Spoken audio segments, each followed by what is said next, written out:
Alhamdulillah wassalatu wassalamu ala Rasulillah wa ala alihi washabbihi wa mawalah ma ba'd. Hadirin semua, kita akan masih membahas ini tentang masalah yang sedang hangatnya, sedang viral-viralnya ya. Sampai saya kemarin di telepon ya, tentang saya memihak kepada Ustadz MK atau Mizan Qudusiyah. Saya jawab, dia letak memihaknya di mana? Karena saya belum mengatakan itu adalah pasti salah dan pasti benar. Saya bukan memihak, saya bilang, karena belum bisa dipastikan secara qat'i dia itu menghina. Karena kalau dalam agama menghina maupun tidak, itu nilainya nanti dari dia sendiri, pengakuan dia dinilai dari pengakuan dia sendiri. Kenapa? Qaidah ushul fiqh mengatakan maqasidul lafzi a'la niyatil lafz. Apa yang menjadi tujuan atau maksud daripada ucapan yang diucapkan oleh seorang itu adalah tergantung daripada lafiznya, tergantung siapa yang mengucapkannya. Makanya ya, di sini belum bisa saya untuk memastikan secara qat'i dia itu menghina maupun tidak, saya bilang.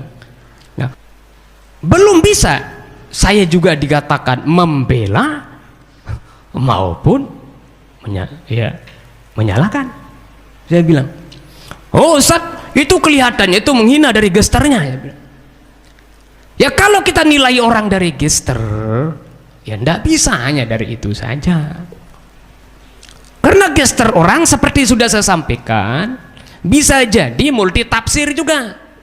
Di saat ada orang tertawa, bisa jadi tertawanya itu karena melecehkan, meremehkan, menghina. Bisa jadi tertawanya itu karena ada yang dianggap lucu.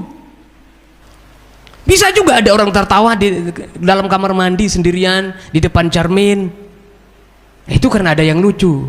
Kan belum tentu itu melecehkan. Sekali lagi, saya belum berani memastikan bahwa tertawanya atau gesternya, gerakan tubuh daripada beliau itu untuk menunjukkan menghina. Orang nangis bisa karena bahagia, bisa juga karena sedih. Sama dengan orang tertawa. Dan saya pribadi, sesuai dengan kaidah yang saya sampaikan tadi itu, tasqutul hudud bisyubhat, hukuman itu bisa menjadi gugur karena masih belum jelas. Bahkan sesuatu yang sudah diakui oleh orang pada zaman Rasulullah SAW, Rasulullah SAW itu berpaling bagaimana supaya orang itu jangan sampai dihukum. Padahal Al-Quran jelas itu, la takhuzkum bima rafatum fi dinillah. Kalau dalam masalah melaksanakan hukum Allah SWT, jangan ada rasa kasihan, itu kata Al-Quran.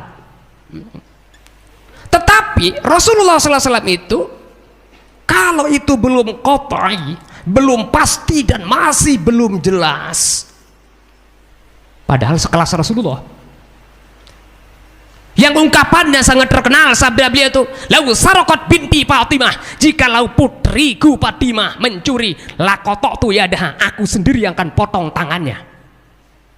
Tegas Rasulullah SAW. Tapi kalau ada kasus-kasus perkara-perkara yang menyangkut masalah pidana, yang menyangkut masalah hukuman terhadap orang, Rasulullah SAW itu justru ta'rid, kadang-kadang berpaling. Kita akan bacakan di sini dua kasus yang terjadi pada zaman Rasulullah. Pertama namanya kasus Ma'iz, namanya seorang laki-laki namanya Ma'iz. Nauzubillahi min zalik, yang melakukan perbuatan asusila. Nah, itulah bedanya orang-orang yang zaman Rasulullah. Kalau melakukan kesalahan, perzinahan, ngaku langsung serahkan dirinya kepada Rasulullah SAW. Itu namanya Ma'iz. Ma'iz ini berada dalam bawah asuhan Hizal bin Nu'aim. Beliau diminta oleh Hizal bin Nu'aim untuk pergi kepada Rasulullah SAW karena udah melakukan perzinahan dengan seorang budak. Datang kamu kepada Rasulullah SAW dan informasikan Rasulullah tentang perbuatan Anda. Mudah-mudahan Allah SWT mudah-mudahan Rasulullah memintakan ampun kepada Allah untuk Anda. Faja'an Nabi sallallahu alaihi wasallam wabil masjidi fanadahu. Ma'iz datang kepada Rasulullah SAW. Rasulullah pada saat itu berada di masjid dan menyuruhnya, ya Rasulullah, ini zina itu. Ya Rasulullah, aku berzina. Ngaku ini zina itu ya Rasulullah, ini zina itu, aku benar-benar berzina, telah berzina. Ini ngaku. Tapi Rasulullah bagaimana? Fa'arada anhu Nabi sallallahu alaihi wasallam. Rasulullah justru berpaling daripadanya. Padahal ngaku. Kenapa? Rasulullah itu artinya tidak mau terlalu cepat-cepat untuk menentukan hukum kepada, memponis kepada orang. Karena resikonya kalau sudah memponis orang, Masya Allah, orang masuk penjara. Mereka akan berpisah dengan keluarganya, berpisah dengan anak dan istrinya, berpisah dengan keluarganya, berpisah dengan pondok santrennya, berpisah dengan santrinya. Bisakah kita jamin anak dan istrinya itu bisa makan? Yang dikasih makan yang mereka yang ada di penjara, tapi anak istrinya bagaimana? Sehingga Rasulullah SAW hati-hati untuk namanya menghukum orang. Rasulullah berpaling bahkan mengatakan, wahak irji' fastaghfirillah wa tub ilaih. Celaka kamu ini, katanya. Udah, balik sana, minta ampun kepada Allah SWT, taubat. Ini, Masya Allah, tabarakallah. Sabda Rasulullah, tapi ndak, balik lagi. Pokoknya ini zina itu, aku pernah berzina, ya Rasulullah SAW. Ya Allah, takutnya kepada Allah Subhanahu Wa Taala. Fa'aradu anhu, berpaling lagi.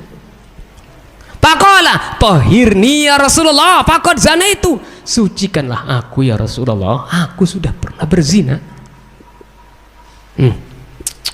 Masya Allah, tabarakallah. Faqala lalu Abu Bakar As-Siddiq mengatakan, lau aqrarta rabi'ah la rajamaka Rasulullah, kalau engkau mengakui lagi sampai keempat, nanti Rasul akan rajam engkau.